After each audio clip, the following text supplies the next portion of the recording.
Jones, born 1746, went to sleep 1818.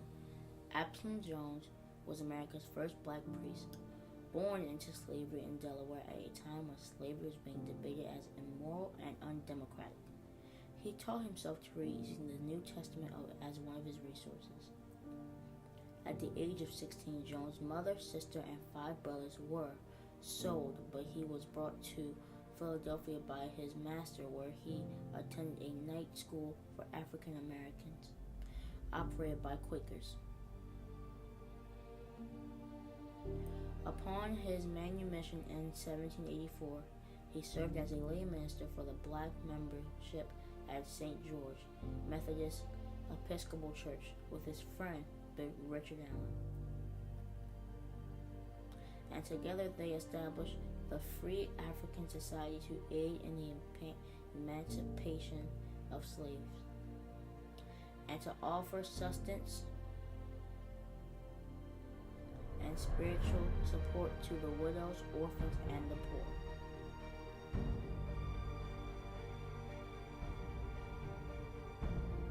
The active evangelism of Jones and Allen greatly increased the black membership at St. George's.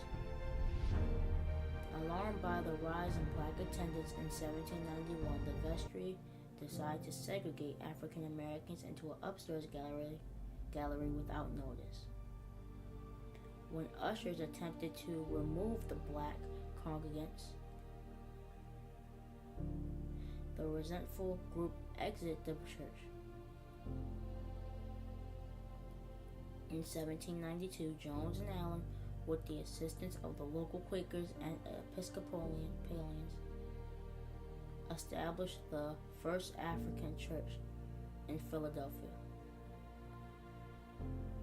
Shortly after the establishment that same year, the African church applied to join the Protestant Episcopal Church, laying before the diocese 3 requirements.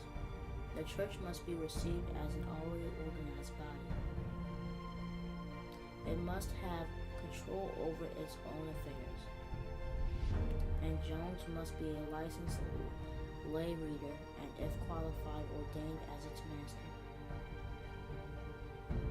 Upon acceptance into the Diocese of Pennsylvania, the church was renamed the African Episcopal Church of St. Thomas. The following year, Jones becomes a deacon but was not ordained a priest until 1802. 7 years later, at 56 years old, he became the first black American priest. He continued to be a leader in his community, founding a day school as African Americans were excluded from attending public school.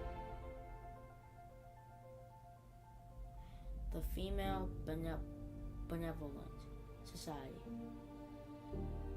an African-friendly society. In 1800, he called upon Congress to abolish the slave trade and to provide for the gradual emancipation of existing slaves. Jones died in 1818. Happy Black History Month.